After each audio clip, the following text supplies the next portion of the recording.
Hey yo, it's Dominic D'Angelo. It's Rumor and Innuendo, and I'm here with Mr. Robert Karpelis, WD Creative _ish. Robert, welcome back. You are back from your vacation, and it's good to see you. You're muted, Robert. Damn it, Tom. It is good to be it's good to be back. Yes, thank you. It was nice to be floating on a boat for a couple of days. Didn't get a chance to watch any WWE programming while on the ship. Caught up with SmackDown after the fact. Caught up with Raw live. Unfortunately, the Gator game was airing on the ship, and the iceberg I was praying for did not come. But let's say hi to some of the folks joining us here live. Yes. Says, "Was up? Joe Hendry or Marcus D'Angelo would have gotten a bigger pop than Dolph Ziggler." Uh, Dolph Ziggler is one of my all-time favorite people. One of the best individuals I've Friend ever of the worked show. with in pro wrestling. He has been on this show. He's been on my other podcast. I've known Dolph for over 20 years. I am going to venture to guess he got a bigger pop than Marcus D'Angelo would have. And you've known Marcus for far longer. Yes, I have. That's very true. Jeff Henninger says, "Hello, R&I. Raw could have used at least one more surprise return last night. Do they not know they have a full-time roster?" I don't think they're aware of that, Robert. Uh, Roman Reigns making his fourth return. Dude, Like 2 months. it was actually Wrestling All Head said what I was about to say, so I'll go ahead and just read it. Good day, R&I. Raw was like a 2013 time warp, and I'm here for it. That was absolute wild chaos. Dre Owen says, "Hello, R&I. Raw was predictable except for Dolph Ziggler. Otherwise, a solid show." Hey, sometimes predictable is good television. Yeah. Speaking of Did you predictable, overall like the Marty show, Robert? wants to say hi. I'm going to go fetch him out of the Yes. old pen. You keep talking. Say hi to the other folks Right, joining us. Yes. So thanks everybody for joining. I wanted to thank Kevin Kellum actually for tagging in yesterday. We got to discuss some cool things too and give our predictions with Raw, which we were both wrong on when it came to who could be the special opponent for Solo Sikoa. It was none of. We didn't even say Dolph Ziggler, which I'm kind of surprised about.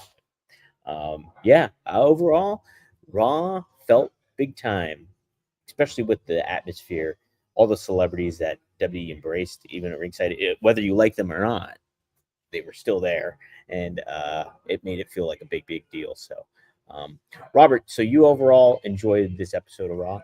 I enjoyed Raw. I enjoyed SmackDown. I enjoyed the fact that if you were tuning in to Rumor and Innuendo, or you were listening to Working Stiff, you were not surprised about the surprise opponent on Friday Night SmackDown being one Mr.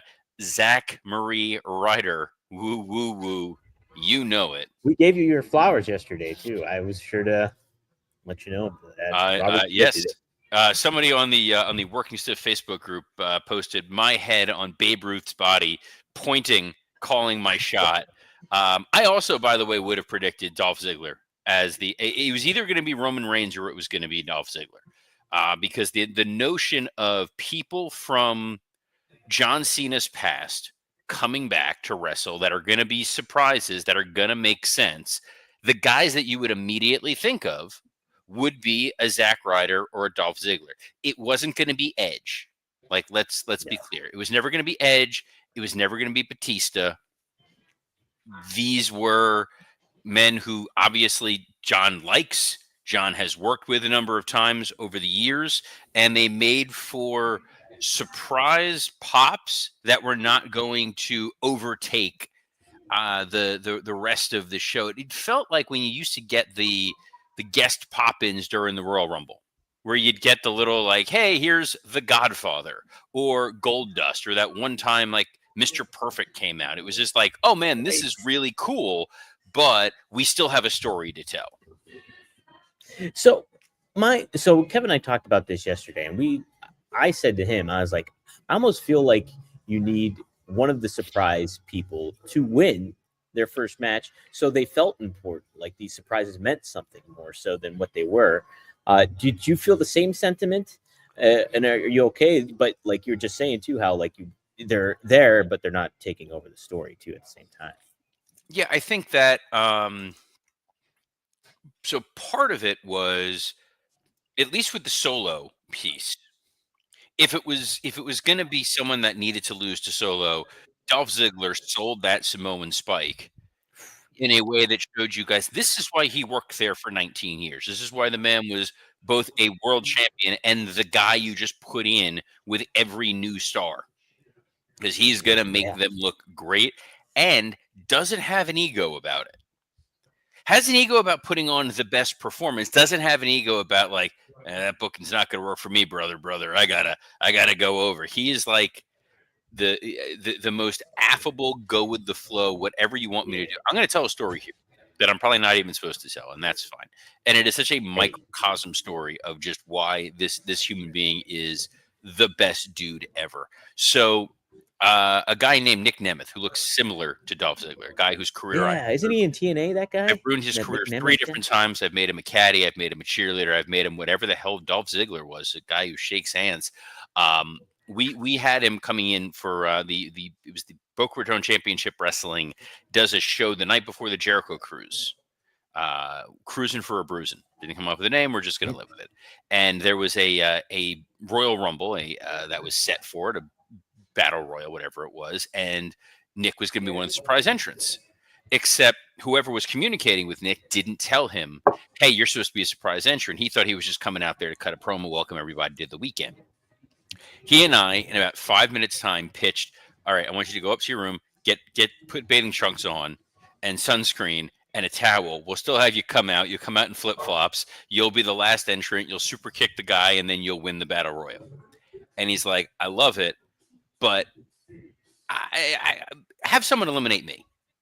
I'm like, really? It's like, yeah, it's gonna mean more in the grand scheme for somebody to eliminate me than for me to win the Battle Royal. Like, he's that selfless of a guy. And it was one of those moments where you're like, yeah, this dude is the best. I'm glad he got that moment in Madison Square Garden.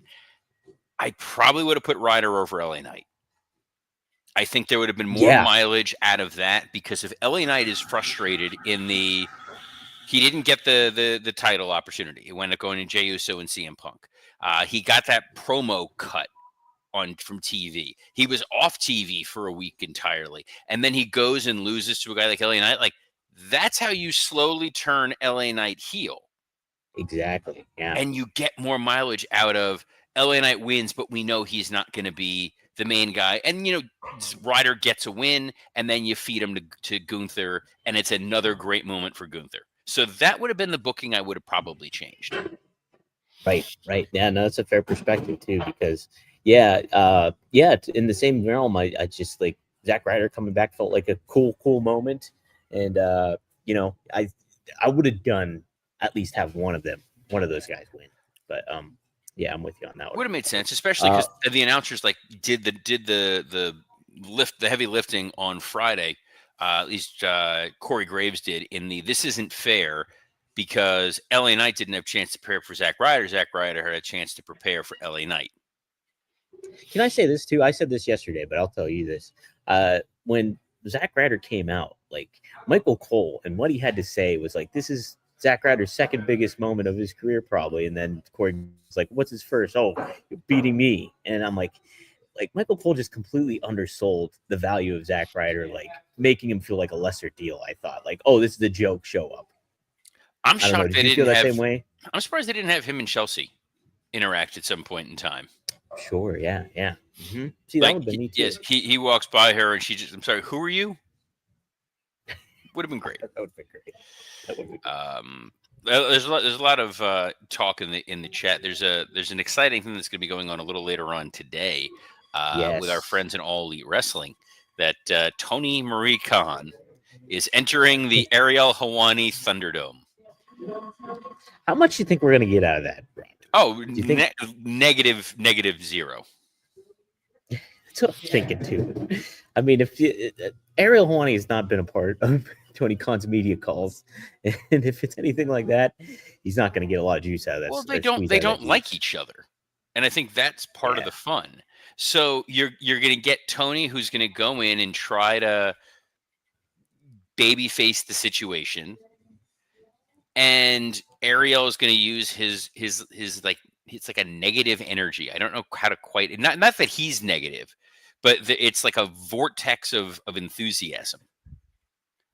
It's like when you put on noise canceling headphones. That feeling is sometimes how Ariel Helwani comes to us. He's a very good journalist, but you're not going to get this great kind of shouting match. This isn't going to be Vince and Bob Costas. No, I was saying that ain't gonna happen. But maybe some good awkward pauses will happen though. It'll be fun. But what exactly are they going on there? Is it promoting Full Gear? Yeah, I'd imagine Full Gear because it's this coming Saturday. It is, Sunday. But do they need it? I mean, they're coming off of Blood and Guts. You got a bunch of eyeballs for that. Respectfully, the folks at AEW, Tony's not good at media.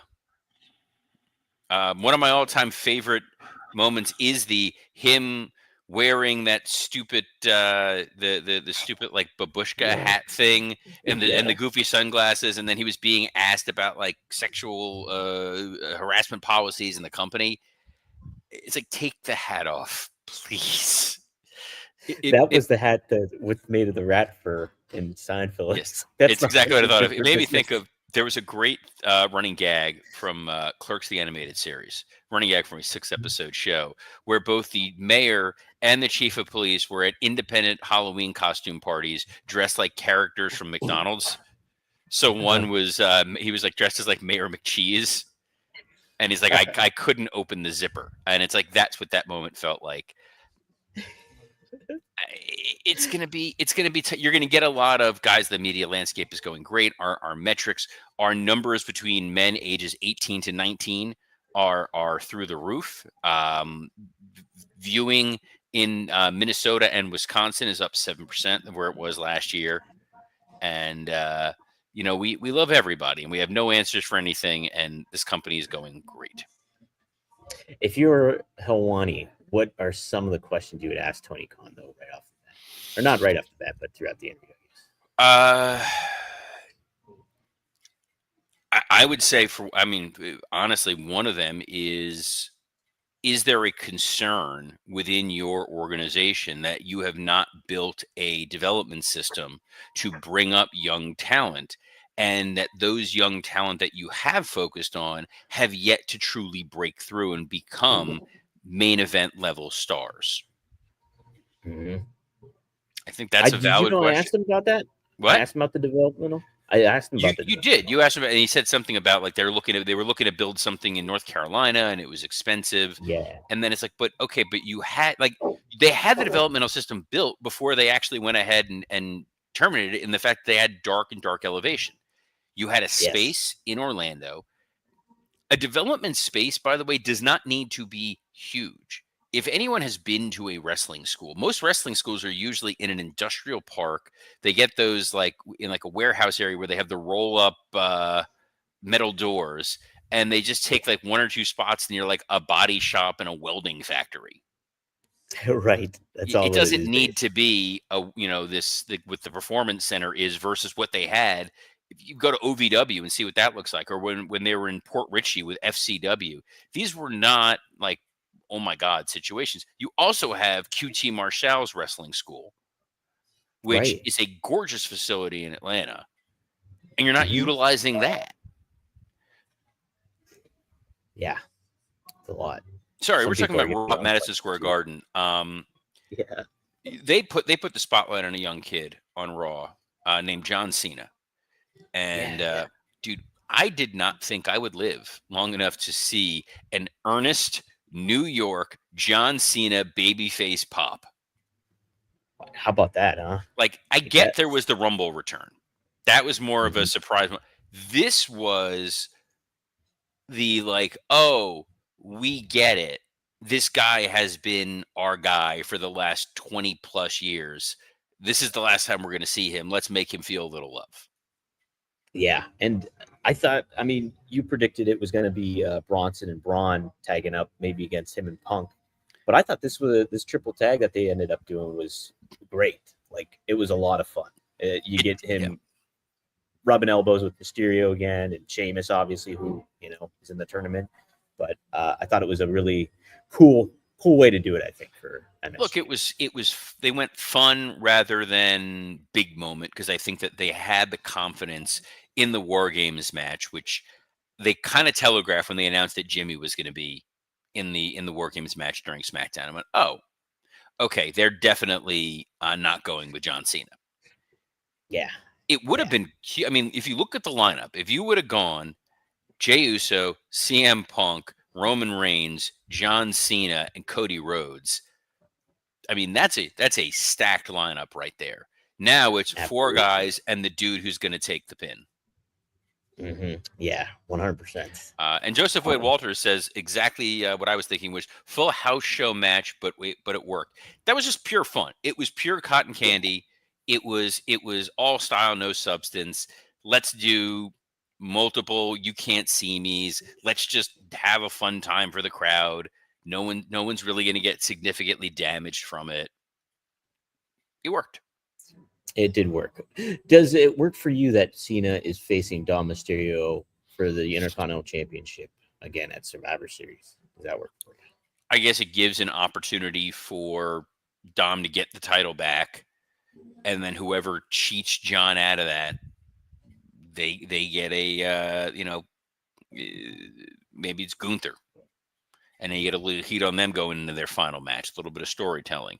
On the other hand, I think that it could be kind of fun for maybe Ray costs Dom the match. John wins, retires the Intercontinental title. They do an Intercontinental title tournament. As much as I hate tournaments on top of tournaments on top of tournaments, but maybe something good comes of it to help the IC title situation. Or it's Dom gets the guy. He gets to be the guy to say he got the last victory over John Cena on a PLE. It's true. I'm more of the camp. I would love Cena to keep the title and it be part of his farewell match. And if somebody beats him, they not only end John Cena's career, but they win the Intercontinental Championship. Do I want to see Gunther win the Intercontinental title? No. But then again, I didn't know that I wanted to see Gunther come out in a silk robe, and there he was, dressed like Viscera. There he was, indeed.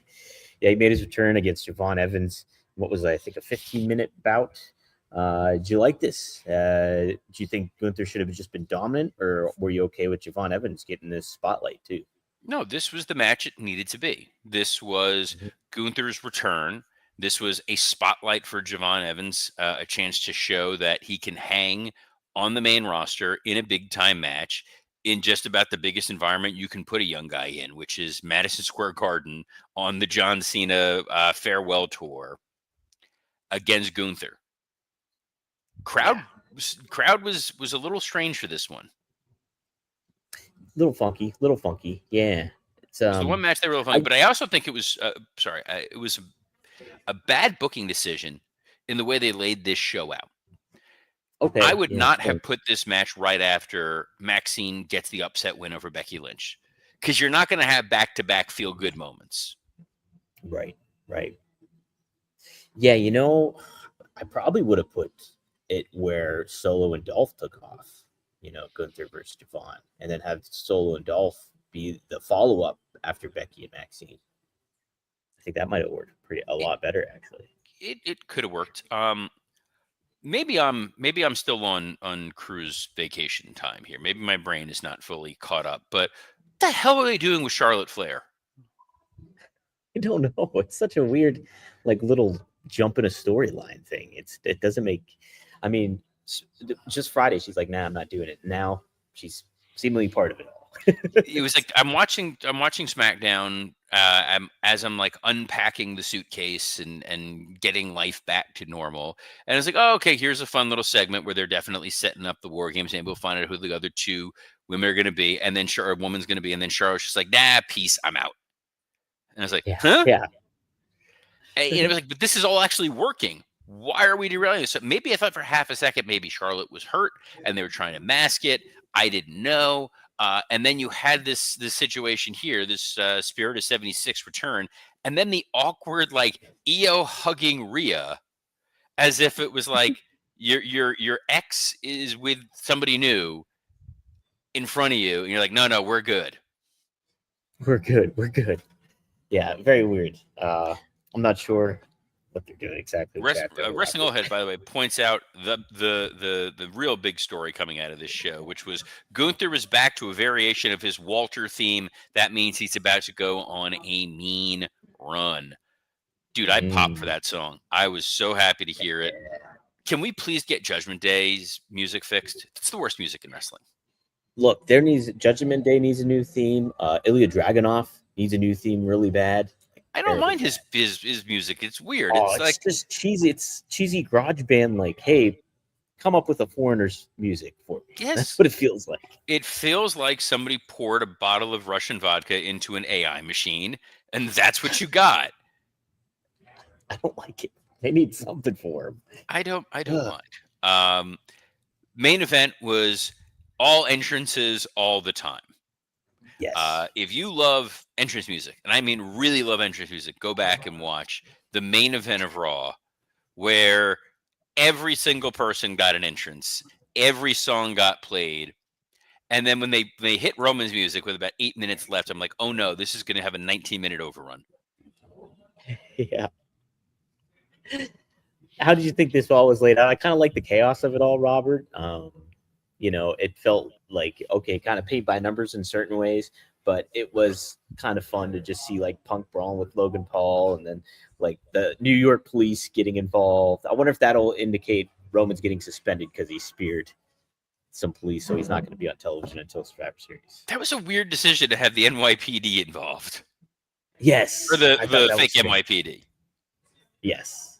Those uniforms do not look authentic. Yeah, those they didn't still have the uniforms from the old Raw entrance. Remember the old Raw theme where there was the police officers running and then the people hit the fence and there's barking dogs. That was cool. Right. This was a weird decision. Mm-hmm. Yeah, I thought that to be a little funky. And Wrestling Old Head says, did you catch the Giants confronting Judgment Day? Not only did I, that's a big news story today on The Fan, on WFAM. They are not happy that Cam was involved because they're like, he's out on an injury. He shouldn't be getting involved in physicality. And he did get physical. He shoved Dominic Mysterio. But he got shoved too then. Did you notice that? Yeah, but there's a difference between that type of shove and a situation where he genuinely was going to get injured. Sure. I am disappointed Lin-Manuel Miranda did not get involved. Would like to have seen him jump the railing. I would have liked to see him get Bealed across the ring. No, I would not mind Andrew Schultz getting smacked around a little bit. Yeah, that felt a little heavy-handed, didn't it? Him getting in the mix, and they're like, here he is with the Giants, and then he's the one speaking for everybody. It was look, it could have been worse. It could have been Tony Hinchcliffe. I did love that. Like, does Fluffy just like live there? Do they just like move him from city to city? Yeah, he's like it's like when I was at WrestleMania 38 and Jimmy Hart was sitting just in the media, like in the press box. Like you walk in, it's almost like you get a gift bag and then you get Jimmy Hart's there too. That's what it felt like. Fluffy. Yeah, no. I went to a Mania where Gabriel was like behind me. Bro did not shut up. It was brutal. Oh, man. He's one of those fans where he's like, I gotta yell for everybody and cheer and whoop and holler, and it's like great, but like tune it down a little bit. They did make it feel like a big celebrity show. Like Lil Yachty was there, who I believe is some sort of musician who brought his PSP. Yeah, I saw that. With a paw, like that was fantastic. A couple of random celebrities there, which was fun, but yeah. It felt like a garden show. Unexpected the Philadelphia Eagles were there too. Yeah, it did feel like. Dude, here's to the Eagles for. I never thought I'd say anything positive with the Eagles.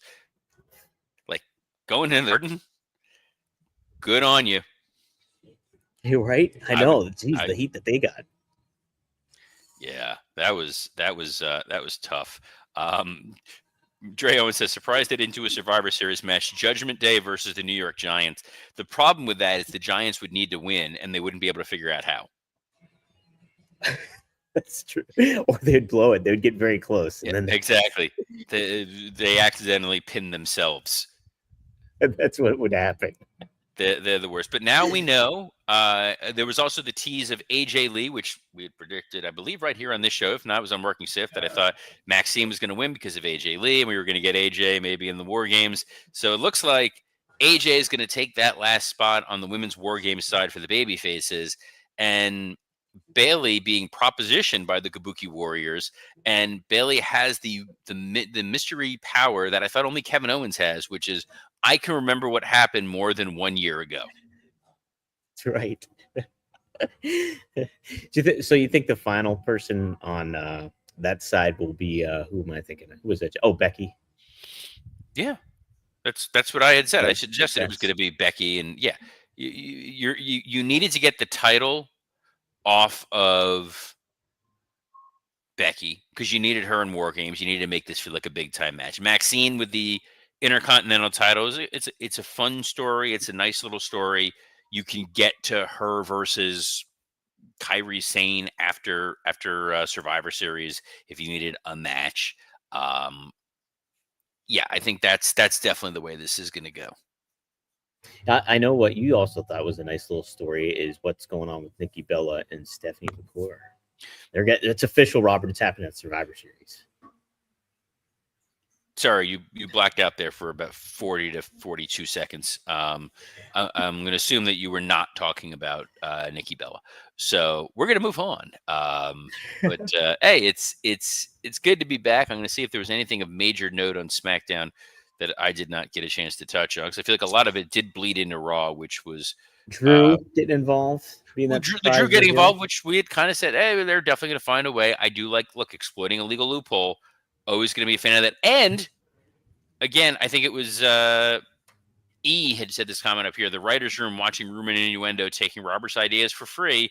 I had said weeks ago, oh, we're going to get a traditional Survivor Series 5-on-5 match, the SmackDown before Survivor Series, involving Team Sami Zayn versus the MFTs. And guys, you'll never guess what happened. They booked that. Someone on the Facebook group, on the Working Stiff Facebook group, posted like, I had to stop listening to Robert's predictions of pay-per-views because he kept ruining them. But that's okay. It means that they're making logical decisions and following their booking pattern. That's how you get a solid television show. When you start doing all kinds of crazy, erratic nonsense, surprises for the sake of surprises, bro, it's not as good a show. But it is a good show is Rumor and Innuendo, which you can catch every Monday through Friday at noon Eastern on a plethora of platforms, including the WWE Creative _ISH X account, the @Dominic D'Angelo X account, the @SE Scoops X account, and on YouTube on Rumor and Innuendo, ad-free shows at Podcast Heat. It's good to be back. It's good to see that Dom has either been evicted or he now is living inside of a coffee house. Yeah. So on behalf of the incredibly transient Dominic D'Angelo, I'm Robert Karpelis. Best of luck in your future endeavors. Hey, yo, have a cup of Joe. I just spilled coffee on my...